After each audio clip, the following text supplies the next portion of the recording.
Well, we've gone ahead and put together another episode of Chronsega as the companion piece to the main Chrontendo series. Episode 2 saw a really good, though not perfect game for the Master System, Alex Kidd in Miracle World. Unfortunately, nothing in Episode 3 really quite reaches the stature of that game. What we do have here is a few arcade ports, including one very good title, also several sports games, a few Western light gun games, an attempt at a Metroid-type game, and even an Alex Kidd release, sort of. All of this will take us through the first half of '87, catching up to where we are on the Famicom. So let's get started.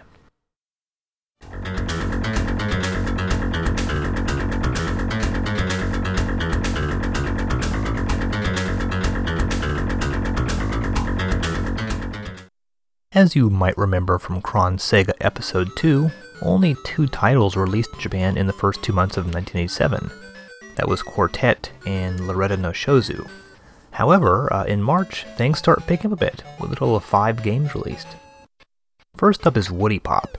You know, we just covered a Famicom game called Woody Poco, now it's Woody Pop. It's a good thing it was not released in the US with that title, otherwise it would have sent legions of schoolboys into snickering fits. But it's called Woody Pop because, you know, your character's made out of wood, and, well, I guess I don't really know what this is about. Apparently you play a plank of wood. Does this look sort of familiar? Does it maybe look a little like Arkanoid? Oddly, Taito released a home version of Arkanoid for the Famicom, and Konami released a clone just a couple months prior. Now Mark III owners in Japan could enjoy their very own Arkanoid clone. Regrettably, I can't play this game, because it requires a special paddle controller. The gamepad will not work, so this is just the demo mode. A shame because it's a nice looking game, and I bet it's actually pretty cool to play. Looks a bit more wild and crazy than Arkanoid, or even the Konami game. Little things that you shoot, little soldiers come marching out, all kinds of crazy stuff. I guess if you have a paddle, this would be a pretty cool game to play. However, the game does deserve a place in history for one reason. You might remember that when Sega launched the Mark III in Japan, all the games came out in the MyCard format. Woody Pop is the 14th and last MyCard game. From this point out, it's going to be cartridges only.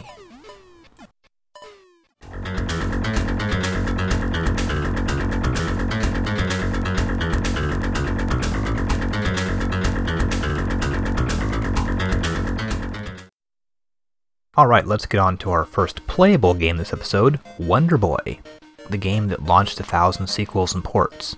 Well, not that many, but there is an unusually Byzantine history behind this game and its various spin-offs, probably more convoluted than almost any other game in human history.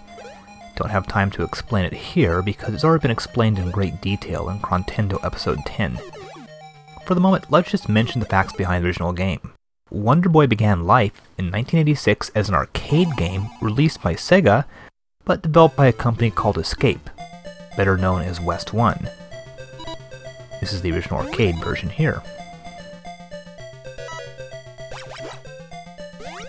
The very first console port was Sega's SG-1000, the predecessor to the Master System. This rather ugly version is sort of done in by the SG-1000's hardware limitations, and is just barely playable. Also, West One licensed the game to Hudson Soft, who released it with altered sprites and characters as Takahashi Meijin no Bukenjima, or it was called in the US, Adventure Island. Sega only owned the character designs and names, not the game itself. Again, this was covered back in Chrontendo Episode 10. Finally, we have this version here for the Master System, the first really accurate port. In fact, this game looks very close to the arcade version. The Master System couldn't reproduce quite as many colors, but when it comes right down to it, Wonder Boy is probably about the closest we've seen to an accurate arcade port in recent video game history. Sure, early Famicom releases like Donkey Kong and Pac-Man were pretty accurate, but since then the advances in hardware meant arcade games couldn't really be reproduced on the Famicom. Even most Master System games took some liberties, like Fantasy Zone for example, but the SMS Wonder Boy really succeeds in capturing the look and feel of the original arcade game. One bizarre change Your jump doesn't carry you up high enough to get the fruits that are near the top of the screen. You need to hold the run button, then jump. In other versions, you can simply jump a little higher and grab those fruits up at the top. Also, the pace is slowed down a bit compared to the arcade version, as your life bar decreases at a much slower rate. For those not familiar with the game, grabbing the fruits will increase your life bar. Once it runs out, you die of hunger. And of course, one of the many things you can find in the game is a skateboard. So, taken by itself, how does Wonder Boy stand up as a platformer released in early '87? Well, pretty damn good. After the release of Super Mario Bros., tons of side-scrolling platformers came out, only a handful of which were any damn good at all. Here's the boss right here. You fight him in some sort of castle scene. Didn't some other boss also live in a castle and throw fireballs? Well, Wonder Boy has a much more gruesome fiery death than Mario ever had, that's for sure, and once you defeat him, his head comes off. One of the major issues with this is it sort of does suffer a bit in variety of gameplay. There's only a few different locations, jungles, ocean caves, and while the layout is different each time, it does feel repetitive after a while. Mario also used repeating environments, but it managed to mix it up a lot better. So despite some reservations, Wonder Boy is still a very cool game, and really a highlight of this episode.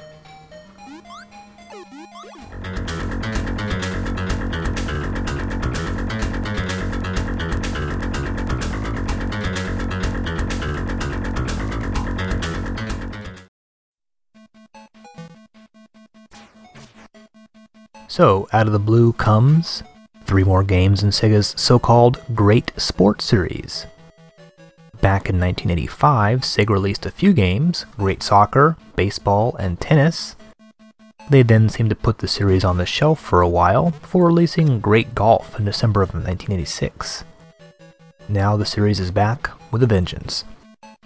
First up is Great Volleyball, which bears, how shall we say this, a certain resemblance to Nintendo's Volleyball, released in summer of '86. There's a few different modes. Training will let you practice serving and spiking. Once you select a competitive mode, you choose your team from international roster. Again, much like the Nintendo game. You then get some points, which you can sort of apply to your various attributes.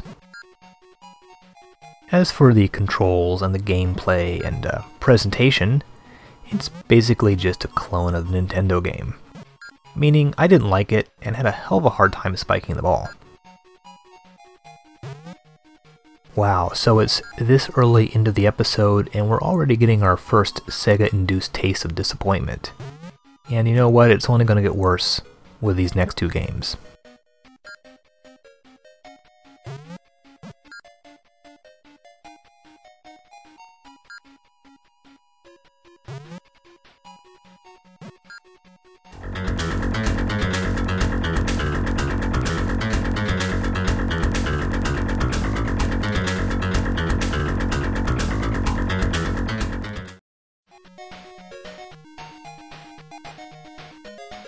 And the second game in Sega's little run of sports titles is Great Basketball. This might look a little familiar to you. Oh yeah, of course, we saw it in Great Volleyball as well. Once again, you can play against the CPU or another person, select your country, and the national anthem plays. However, Great Basketball does stand out due to one factor. It's the first basketball game we've covered in Chrontendo or Chronsega. Yes, Sega introduced basketball to the 8-bit console. Or well, maybe they did. Atari also released a port of the computer game 1-on-1 for the 7800 around the same time. Not sure which one actually came out first. While basketball games have been around for a while and existed on the 2800 and television and so on, you might say the genre really sort of hit its maturity in 1984 with Konami's arcade game Super Basketball. Konami becoming pretty much the publisher for arcade basketball games for quite a while. Sega themselves released a rather weird, though technically impressive basketball game, Dunk Shot, in 1985. the top-down perspective is pretty strange. But we'll actually see another game kind of like it a little later in this episode. And of course, Konami's Double Dribble from 1987 set the standard for basketball video games. Double Dribble will end up having a Famicom release in the very near future. Oddly, the earlier game that Great Basketball most resembles is Konami's Super Basketball, right down to the green floorboards. Considering that Super Basketball is probably the most prominent Japanese basketball game at the time that Sega was developing Great Basketball, I guess that sort of makes sense. I suppose that in terms of controls, Great Basketball is pretty standard. One button to pass, another to shoot. Teams are only 4 players. One thing about this game is it's quite easy, too easy in fact, to get a foul. When I was playing, both teams fouled constantly, either charging or pushing. In fact, it seems that every time the player with the ball comes in close proximity to another player, a foul is going to occur. Oh, and of course you also get this cute little halftime show here. In fact, it seems if you just want to take control of the ball, all you really have to do is move your player in front of the other team's player, and blam, he'll get a charging foul. While this game looks pretty decent, it does seem to be sort of widely panned by basketball aficionados. The whole package is pretty mediocre and seems to be sort of typical of the whole great sports line.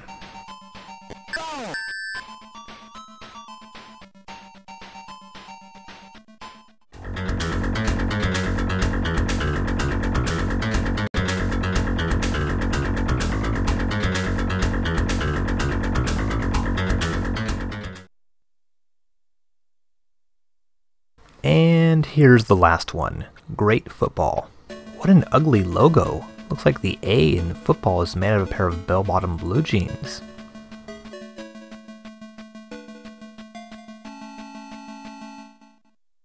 Now one thing that did take me a little bit aback was the use of the AFC and NFC as your choice of leagues.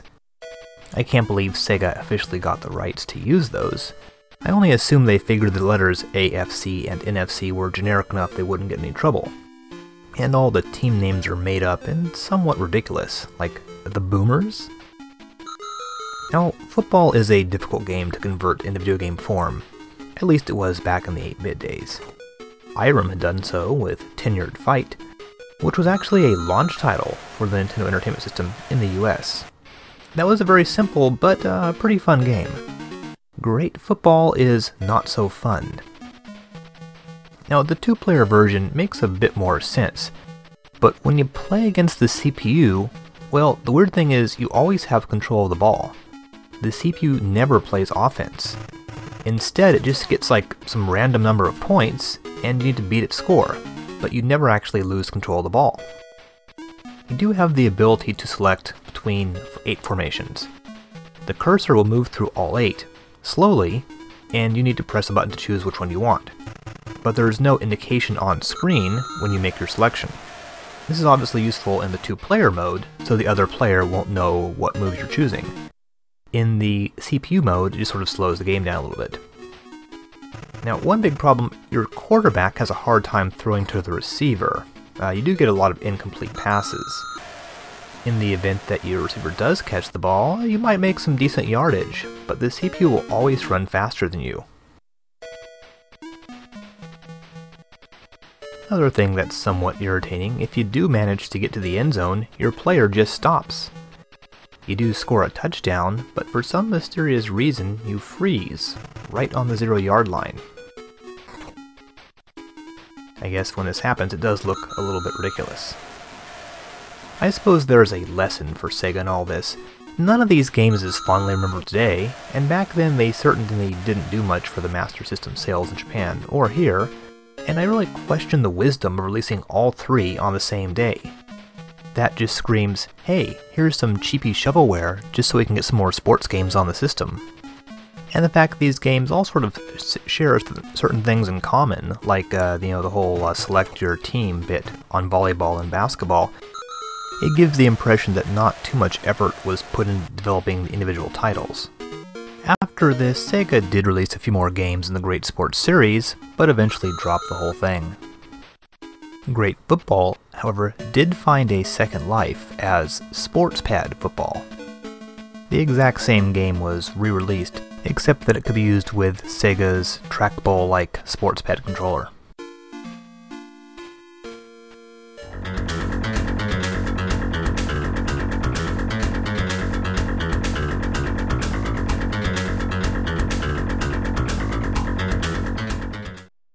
Warning, this game may induce seizures.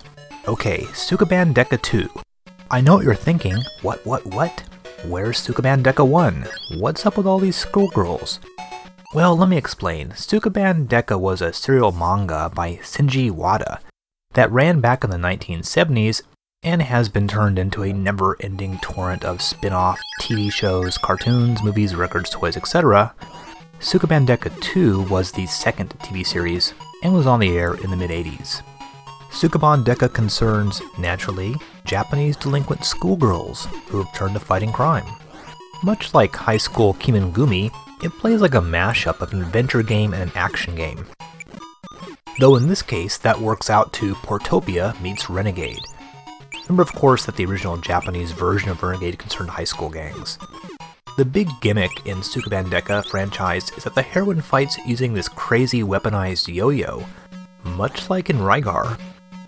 This game alternates between menu-based adventure sequences where you poke around the high school trying to solve some sort of mystery, with these low-grade beat-em-up levels, followed by one-on-one boss fights. The boss fights remind me a lot of those in Sega's Kodo no Ken game. As far as I can tell, your character only has one attack, namely the yo-yo. So don't expect any Double Dragon style excitement here. The Sukeban franchise is still around to this day. In fact, a feature-length film came out a couple years ago. A bit of trivia for fans of Japanese pop culture. It was directed by Kenta Fukasaku, son of the legendary Kenji Fukasaku. Kenji Fukasaku made many films, but kids today probably know him best as the director of Battle Royale. Going a bit deeper, old bastards like me might remember him as the director of the Star Wars ripoff Message from Space, footage from which was used in Sega's Laserdisc arcade game, Astron Belt.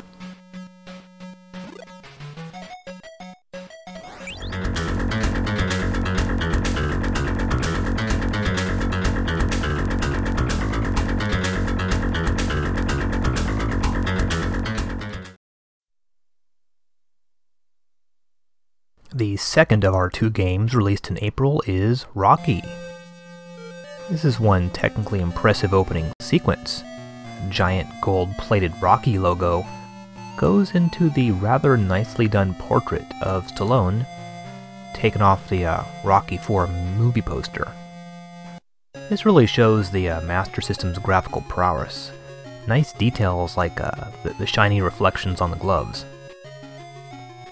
So, Rocky is, not surprisingly, a boxing game, and one that sort of gets off on the wrong foot, with a rather obnoxious opening training minigame. Yep, it's track and field time. Hit those buttons as quickly as you can, and for a solid minute. Once your fingers are nice and cramped up and need a rest, then it's time to play the game itself. Rocky's a pretty nice looking game, I'll admit that. Certainly can't get sprites that detailed on the Famicom. They're pretty solid looking. You start off fighting Apollo Creed from the first two movies, then you move on to Mr. T from Rocky 3, and then Dolph Lundgren from Rocky 4. Rocky 4 had been released in 1985, so this tie-in wasn't exactly super timely. As far as boxing games go, I'd place it between Ring King and Punch-Out. Not terrible, but not exactly brilliant either. Doesn't really make great use of the screen real estate. Your characters are about a third as tall as the screen height, yet the bottom section is completely wasted, and the top half is taken up by that gigantic display. A lot of a dead space, vertically speaking. Controls are weird and not really that friendly. Use one button to punch, and the other to block or duck. I personally really wanted to use the down button on the D-pad to duck. That would be a lot more intuitive. If you get knocked down, you have to sort of hit your button repeatedly real fast in order to get back up again, kind of like in Ring King. Now I've knocked down Apollo here. If you land a few punches in a row, you can create combos that end in a more powerful punch. The gameplay is about the same as Ring King, when your power bar drops to get knocked down. This was released in both the US and Japan, but I assumed it was actually designed for the US market in mind. Remember, Sega was releasing games for the US quite quickly. Here's another training sequence. And really focusing on the US market. Despite those ridiculous button-mashing training sequences, Rocky, I guess, is sorta decent, though it certainly would be overshadowed by future boxing games like Punch-Out in the near future. Here I'm fighting Mr. T, much tougher opponent as you can see. Which brings us to another issue, there's only 3 opponents. I guess this is a pretty decent try from Sega.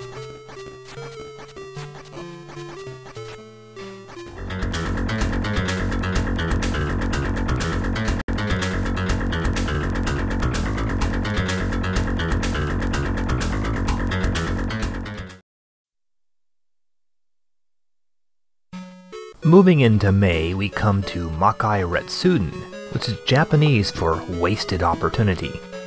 Okay, it really means something like Demon World Story. You will of course recall the Japanese title of Ghosts and Goblins was Makai Mura. Well, it gets off to a good start with that rather sweet-ass title screen we saw there a second ago, but then it kind of goes downhill from there. By the way, this was released in the US under the rather generic name of Kung Fu Kid. Back at this time, they would take any game with like an Asian theme and sort of automatically put the word Kung Fu in the title. So once we start playing the game, we see that, hey, it's a remake of the old Famicom Fist of the North Star. Or maybe Sega's own My Hero. Enemies come pouring out from both sides, and you sort of kick them repeatedly. Very nice. Oh, here we get the first boss. Some sort of a Kung Fu monk, I suppose. Eventually you'll figure out it's easier just to jump over all the enemies or run away. It's always a sign of great game design.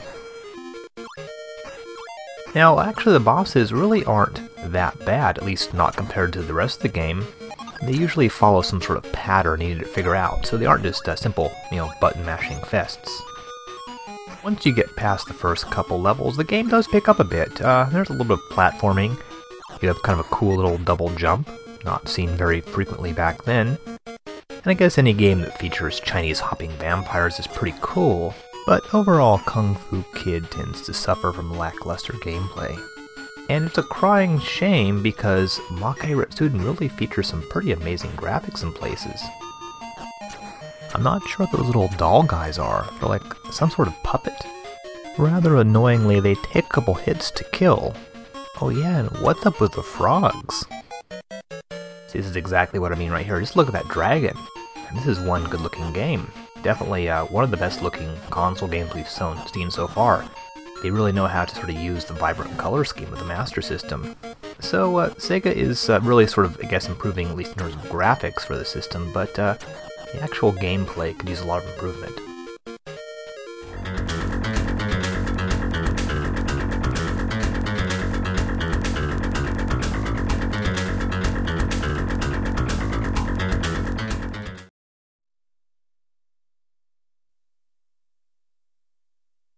Alright, Enduro Racer. Now we're getting some classic Sega arcade action here. Sega's been a little Scrooge-ish with porting its huge arcade library, but Enduro Racer is some top-tier Sega. The 1986 arcade game, seen here with its badass logo, is Yu Suzuki's follow-up to Hang On, only with a dirt bike theme. Again, amazing sprite-based 3D effects. You actually pull up on the handlebars to do a wheelie. And of course there was another Sega hallmark, awesome explosions.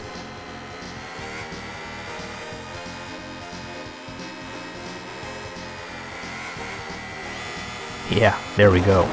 Certainly looking forward to the Master System port. Let's take a look. What the hell? Well, this is certainly not Enduro Racer. Like they've turned it into an Excitebike clone. This is utterly ridiculous, as Enduro Racer was ported to countless computer systems and kept the 3D perspective. Even the goddamn Spectrum version attempted to replicate the arcade version. Why did the Master System get this? Well, I guess based solely on its own merits, the Master System Enduro Racer is okay. It's sort of similar to the circuit, aka World Grand Prix. You get points based on your performance, and then you use the points to purchase upgrades or repairs for your bike. It actually takes damage every time it hits an obstacle. At this time, racing games were starting to sort of advance beyond the simple beat-the-clock style of game. Nowadays, of course, they all have unlockables and customizable vehicles and whatnot, but the idea was still in its infancy at the time.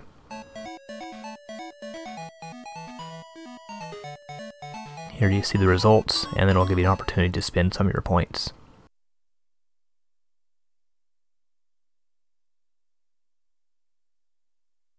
Item is repairs, by the way. Now this is the Japanese version. Sadly, the US version was an even bigger disappointment.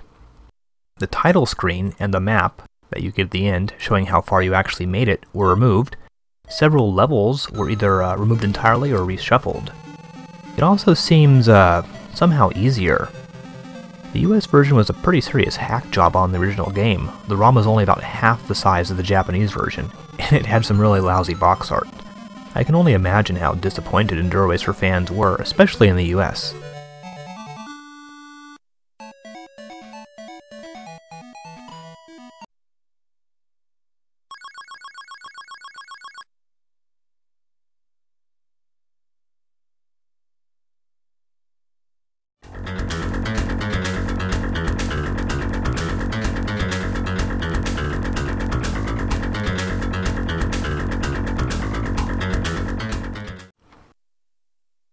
So Sega begins this game with a tribute to the 1903 film The Great Train Robbery. I guess this proves just how cutting-edge Zillion is. Make a note of the ray gun design featured on the title screen. We'll discuss that later. Zillion is Sega's sci-fi epic, their attempt at a Metroid-like game. We start with these expositionary text boxes, and they actually sort of give you the game instructions as well. I love the fact this top-secret data is stored on floppy disks. And apparently their main base computer has an executable explode command built into it.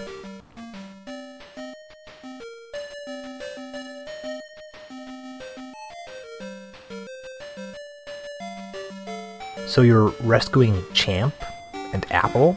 Are these people or your pets? What about Prancer and Mr. Whiskers? Are you going to rescue them too?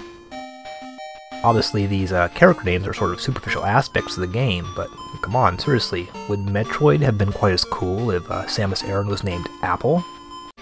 Now, to be fair, this might not be Sega's fault, because it's not clear they actually created these characters. Zillion is based on an animated series from Tatsunoko Production.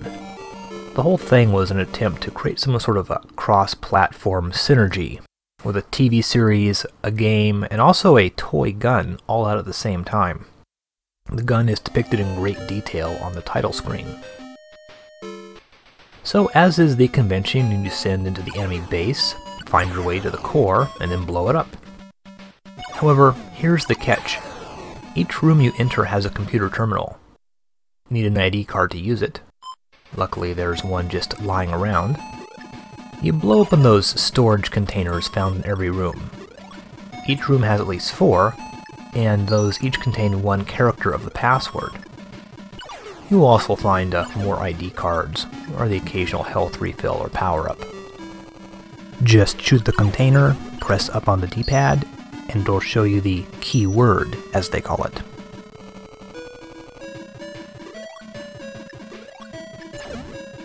Once you've found all 4 you entered in the computer, it doesn't matter what order the characters are entered in, this will open up a door to the next room.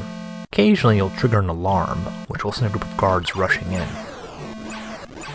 Now once you've typed the code in correctly, 1 or sometimes 2 exits will open up. As you can see, these are all sort of like numbers with mirror images of themselves. Alright, so as you can just probably barely notice, their little elevator has opened up in the top left-hand corner. I'll use that to go on to the next room. Now this is a dead end, as you can probably see by the solid walls, and by the fact there's less than 4 containers. You need to get a stronger gun before you can shoot those smoother looking containers. And I just found the goggles that allow you to see the alarm sensors. It's that little yellow line there. You may have noticed some aspects are very similar to Metal Gear. You find special goggles that allow you to see the sensors in that game as well, not to mention all the ID cards. And of course, Metal Gear came out about the same time as this one for the MSX, so there couldn't have been any direct influence. That's one of the game's more idiotic moments. Guards just sort of drop down from the ceiling. Don't expect much from the enemies in this game. Now about the ID cards. If you use them to open doors, you'll get your ID card returned. However, you will also need them to input special commands occasionally, and you don't get your card back after that, so it uses one card. For example, I'm going to enter the code to turn off the electric force field. I need to get up there to get the passwords. Luckily the game lets you know all the special codes in the introduction, so if you don't have a manual, it's still playable. You can shut off the barriers, stop the moving sidewalks, turn off gun turrets and so on, but only for a very brief time, so you have to seriously hurry after using the card. Thus, cards are sort of like the currency in the game. You're always finding more cards, but you can use them too quickly, or otherwise you'll run out. Now, the controls. First of all, it really should not be this hard to jump over landmines. If you are expecting a Samus Aran-like character who is, easy to maneuver and can fire lasers with deadly accuracy, well, JJ, that's his name, is not that sort of guy.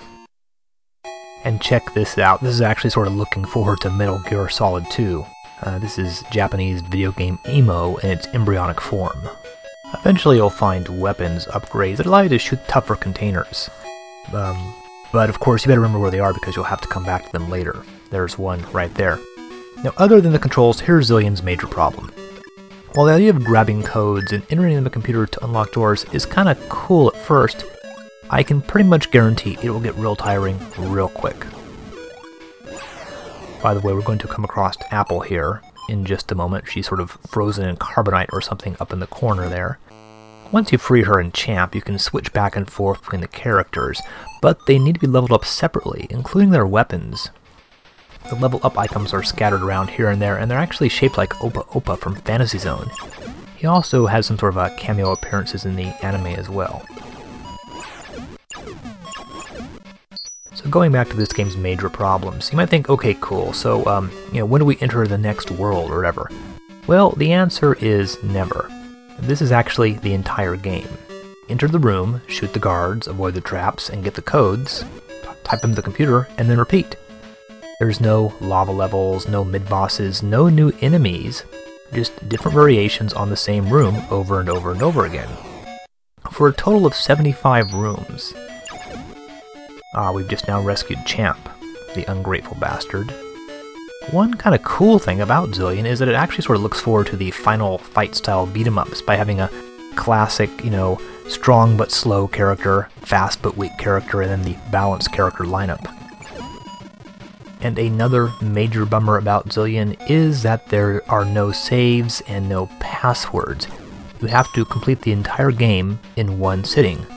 About halfway through a game, you'll probably experience some sort of mental breakdown due to having to get the codes over and over and over again, and by the end of the game, well, you will hate those damn codes. I started off memorizing them, but by the end was too mentally damaged to continue doing so. Alright, so you get all the way through the base and you find the last disc. Or is it? Oh wait, what about those containers you couldn't break much earlier in the game? Well, I hope you remembered where they were, because now you've got to go back and find them. Actually, a little shortcut here allows you to warp back to the beginning. Okay, now basically you sort of have to forward track back to those levels and find any containers that you might have missed in order to get that last floppy disk. Now once you're back here at the other side of the maze, you then set the computer to self-destruct.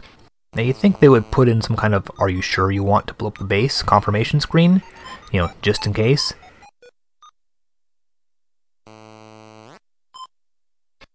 Don't know why you need your ID card after you've just set the base to blow up. You then fight the game's only boss, whose little blue fireball things are actually cause your characters actually turn around 180 degrees in a rather annoying fashion. And then of course, much like Metroid and Metal Gear, you need to get out before the timer runs out. and I hope you have memorized the exact layout of the base, and you know the shortest path to get out. Otherwise, you'll blow up and it's game over. You know, I really wanted to like Zillion. I wanted it to be the game that put the Master System in the same class as the Famicom. I had played this game a little bit in the past, but when I came back to it for this episode, I actually tried to get all the way through the game. Well, actually I did get all the way through the game, but it is incredibly grueling. Zillion is so repetitive, I was just cursing it by the time this game was finished. The fact that it's just a variation on one room, repeated over and over, it's sort of like a puzzle game without the puzzles. And the passwords are randomly generated when you enter a room, so don't think that you're going to write them down in order to make the game easier next time you play. Eventually, as most of us know, Sega will release that one special game that stands up to the best of the Famicom titles, but Zillion is not that game. Once again, I find myself somewhat disappointed.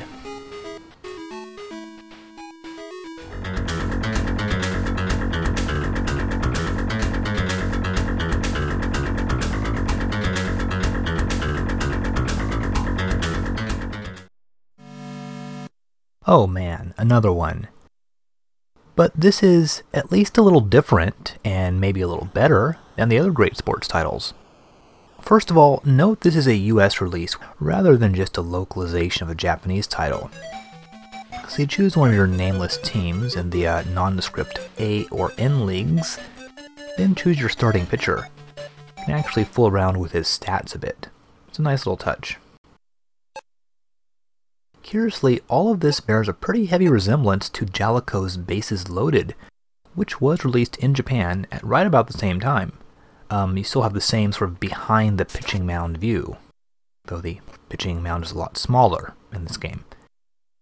As with other baseball games of this era, you control the pitch using the D-pad. Like the Jaleco game and the other Sega Great Sports titles, there is a little bit of speech in these things.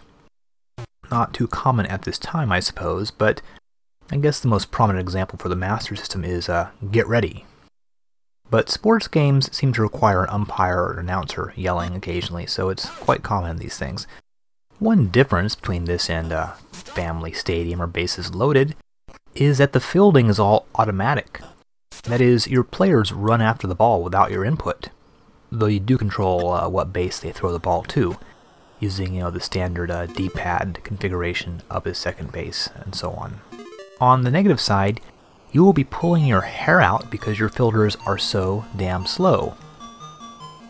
Sure, they can't be faster than the runners, but still, they seem really sluggish. Batting works about the same as any other baseball game around, like on the Famicom. Just like Bases Loaded, the vantage point isn't the best for batting, but at least the ball trajectory looks better. You don't have all those pitches that look way too low. Those of you with the good memories will say, hey, wait a second, wasn't there already a great baseball back in 1985? Yep, that was the second great sports title and a Japan-only release, but I guess not considered good enough for US release. Which is why, when the fancy new version of Great Baseball was released in Japan, it was called the Pro Yaku Pennant Race. It came out a couple months after the US version. But some changes have been made. For example, there's a few more options here in the main menus, and also one major change we'll see in a sec. The C League and the P League. I'm not sure if these are real players or not, but I somewhat doubt it. Oh, by the way, note the fake logos for Coca-Cola and Mizuno, otherwise known as Cola-Cola and Mizuni. It's rather clever. So check this out. When you hit a ball, there's this crazy moving overhead camera view that kicks in. I'm not sure why this was changed, but it certainly gives the game a whole different feel than the original US version. It also seems like there's a whole lot of hits down the first baseline in the Japanese version. Also, the referee calls are a bit more expressively voiced. So I think Great Baseball is actually pretty good. Certainly the best of this episode's sports titles, and probably a bit better put together than Bases Loaded. Oh, and of course the Japanese version must feature girls in short skirts in the between-inning stretches. So when it comes to great sports titles, we are finally in the home stretch now.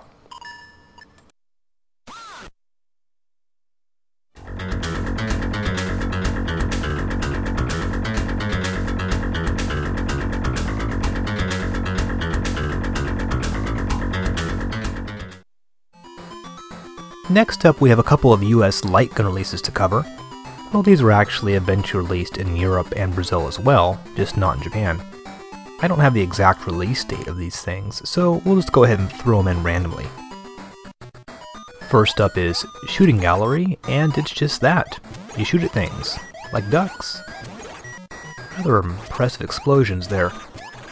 Just like other light gun games, there's really no theme or anything, just sort of random stuff. There are pretty nice, bright graphics and good animations.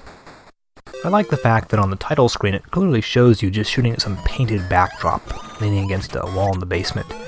I guess the moving objects we see aren't really there, but rather just hallucinations caused by you overindulging in wood alcohol and prescription cough syrup. I guess that makes Shooting Gallery just a little disturbing. It's the only light gun game where you shoot at your DTs.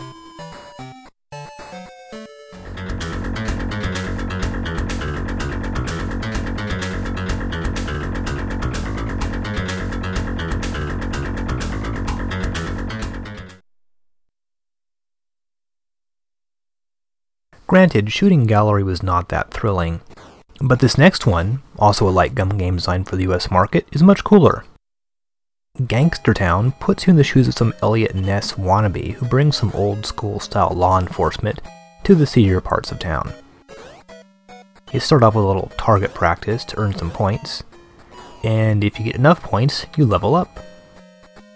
That's right, Gangster Town is sort of like a light gun RPG. Well, maybe that's pushing it just a little. But if you do level up, you'll get more hearts in your life bar. The first segment features a car chase sequence. Obviously, you try to shoot the gangsters as they lean out of the car, while avoiding getting shot yourself. I guess this is a pretty action-packed sequence.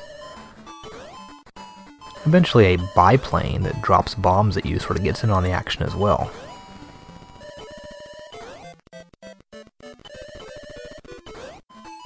Truthfully, it's sort of tough to meet both the hit requirements and the hit ratio requirements.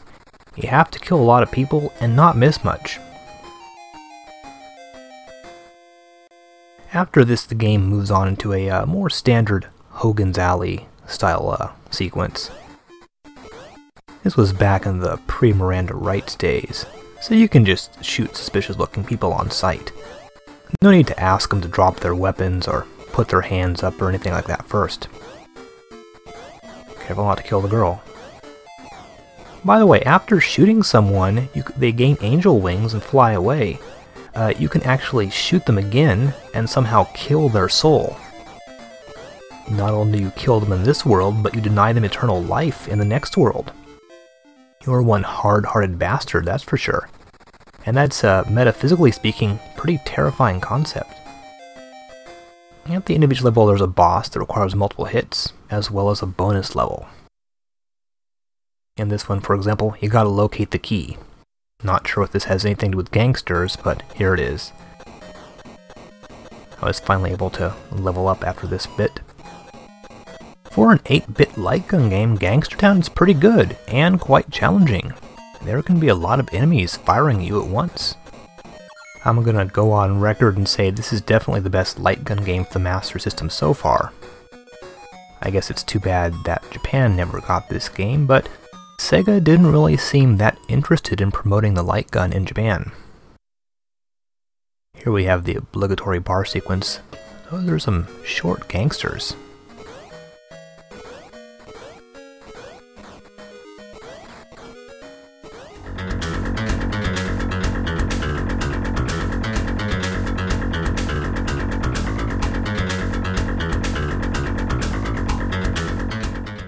We've got another quick US and Europe only release here, Missile Defense 3D, which was released apparently sometime in 1987.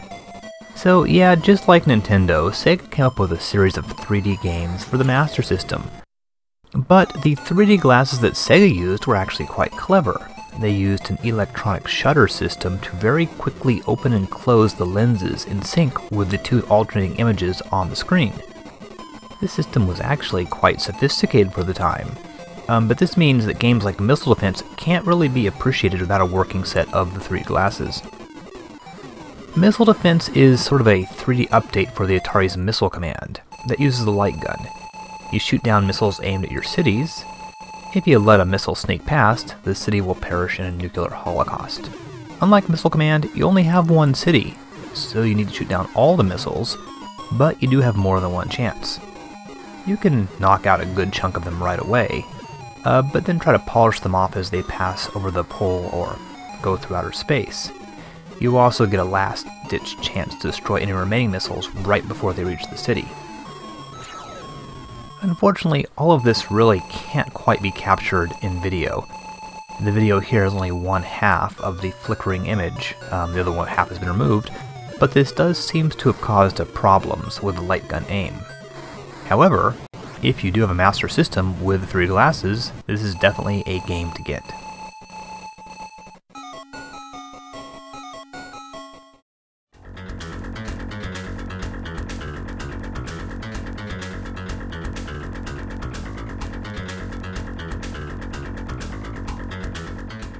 We mark the halfway point of 1987 with another port of a classic Sega arcade game from Yu Suzuki. It's Outrun! Hooray! Just like the arcade version, you can choose the radio station, though there's only 2 choices here. The original arcade game, seen here, was somewhat of a landmark in racing games. Well, Outrun isn't exactly a racing game, it's technically a driving game. When it hit the arcades in 1986, it was about the most impressive looking game out there, with its convincing 3D effects thanks to Sega's Superscaler technology, with a massive amount of detailed sprites whizzing by you. Unlike Hang On, the road was not flat but had little inclines, making it seem surprisingly lifelike. You could almost get motion sickness. Some units even had a car-shaped seat. Obviously, the Master System, despite its graphic superiority over any other console at the time, couldn't quite replicate the arcade game. But, you know, it does a decent job. However, one very notable thing about this game, it was the first Master System game to support the new FM sound chip, included in the newer Japanese version of the Master System console, which hadn't actually even been released yet. This Yamaha-produced chip was also found in Yamaha synthesizers at the time. It was capable of adding some better percussion effects to the soundtracks, but let's actually compare. This is without the FM chip.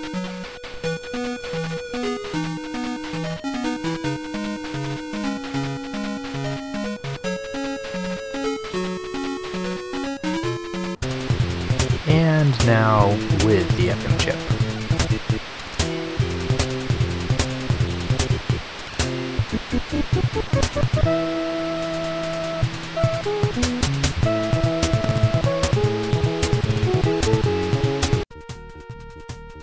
Yeah, that FM chip could really liven up the soundtracks to Master System games. In Japan, at least. In the US, the console never got the upgrade, so we were shafted again. Well, I'd say the Outrun plays decently, not as well as the arcade version obviously, but it holds up better than the Master System Space Harrier. At the time though, you would have been blown away when you popped this cartridge in for the first time. The sprite scaling, or rather what stands in for the sprite scaling, is not nearly as smooth, and the action can get choppy, especially when going over hills. Yet sequences like this, they look surprisingly good for an 8-bit game. Here of course we're coming up to those mysterious little arches. I've always wondered, what are these things? While much of Outrun seems to be inspired by real-life locations, those things have always mystified me. Sadly, your vehicle, while it looks pretty good, does lack that distinctive Ferrari logo. Other areas don't hold up so well. The desert scenes look pretty bland and suffer from unappealing color scheme of sort of rose and green.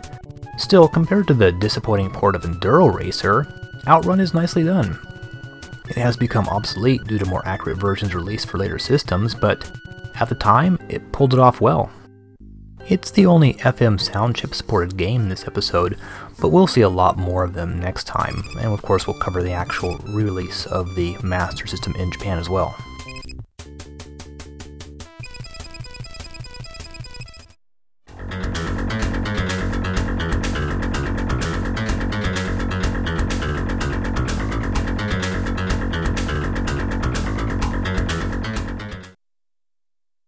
Hey, cool, you think. A sports title that's not in the Great Sports series? Maybe it'll be a little bit better.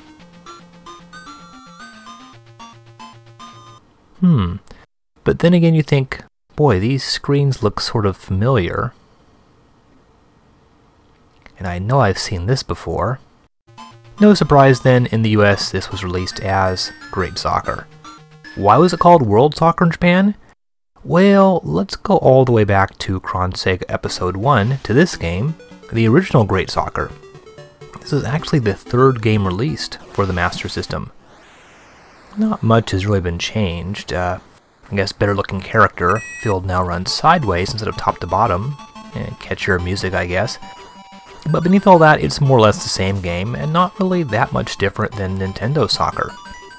I suppose it says something about Sega's lack of inspiration. Only 40 games have been released for the Mark III in Japan, and they're already remaking some titles. As I've said before, I don't really like these sorts of team games where the player you're controlling switches around automatically. Too many situations arise where there are multiple players around the ball and the control keeps bouncing around. However, if you can tolerate that mechanic and like soccer, then maybe you'll get a kick out of this game.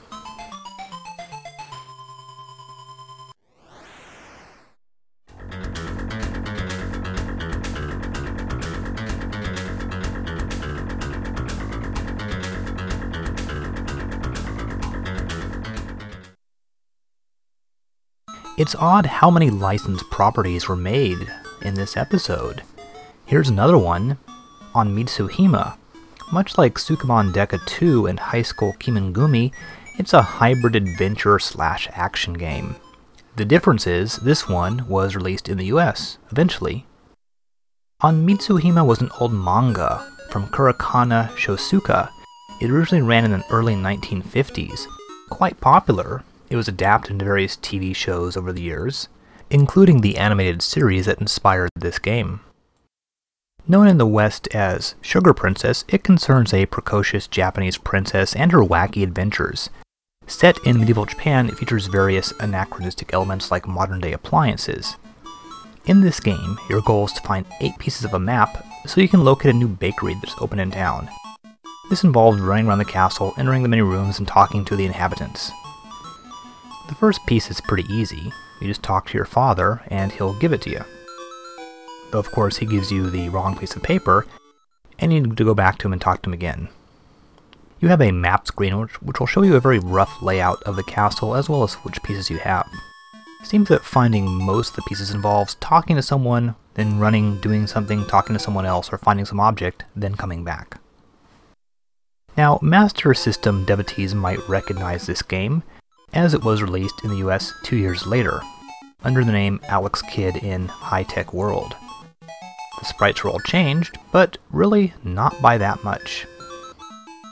As you can see here, there is still sort of the weird medieval Japanese setting.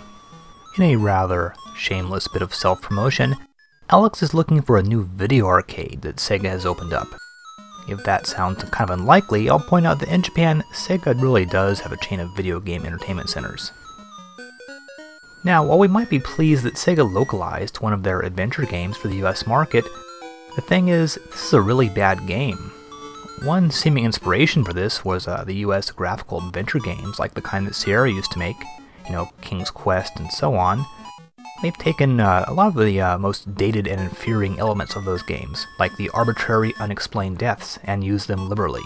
A lot of the puzzles don't really make much sense. Well, at least this one makes a little bit. It's simply a very simple test that you have to take.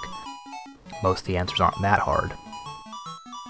Well, some people might find that math problem a little tricky, I suppose, but you can of course eventually just guess the answer. Now here's what I mean by sudden deaths. Touch the paper, ooh, and it's game over. That kind of stuff seems to be happening all the time. Touch the wrong object, like say, put on the armor for example, oh, it's game over. Turn on the home computer, game over. And again, the solutions to these puzzles, as I mentioned, they don't really make a whole lot of common sense. For example, to deal with the burnt paper, you have to go around, find a telephone book, find a telephone, and then make a phone call. Now who do you call?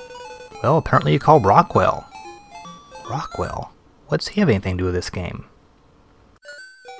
And wouldn't you know it, Rockwell just happens to have a powder that can restore burnt paper. Again, it's all very odd.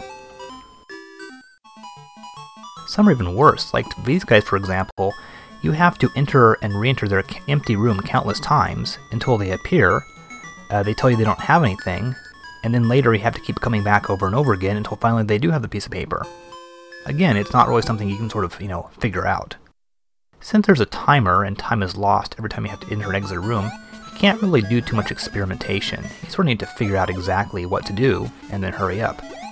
Now once you have the map, you exit the castle and head to the arcade, whereupon the game becomes a subpar platformer. There are 3 very short stages, all of them virtually identical. And while they are not in theory very long, they stretch the game's length out by causing so many cheap deaths. Now here is perhaps the absolute worst moment in the entire game. Another really horrendous adventure game style thing here, with this town that exists between the 2 levels. In order to get a pass to go on to the next level, you need to pray at the altar over and over again. I lost count, but some walkthroughs claim it's 100 times. Now really, this is simply idiotic. Who at Sega decided that gamers would really find this fun? There are also some really baffling and out-of-place elements in the second half of the game. For example, you can collect gold coins and use them to buy and sell items, but I haven't really been able to figure out what exactly you do with gold coins, and the items all seem pretty useless. Now one item you don't want to get, the gun. Pick it up and you'll get arrested at the gate, and of course it's game over. In the context of an Alex Kidd game, none of this really makes any sense. Like after all, you are the heir to the throne and this heroic figure, so why does everyone in the game treat you like some snot-nosed punk? And again, who knew that Alex lived in historic Japan? Since this was not designed as an Alex Kidd game, it doesn't really fit at all into the rest of the series. The US release actually came out after Alex Kidd lost stars, so the whole thing must have seemed very disappointing to Alex Kidd fans, assuming that there were any, expecting sort of like another action game. This is certainly the worst in the entire Alex Kidd series, and probably one of the worst games for the Master System so far, at least to make it in the US. Oh, by the way, if you're wondering what one of those arcade outrun cabinets look like, there it is right there. It's really enough to make you think twice about wishing more wacky Japanese games were released for the US. I guess it's not really fair to Anmitsu Hime to blame it for not being an Alex Kidd game, but really, even by itself, that game wasn't very good either. So all in all, a pretty major disappointment.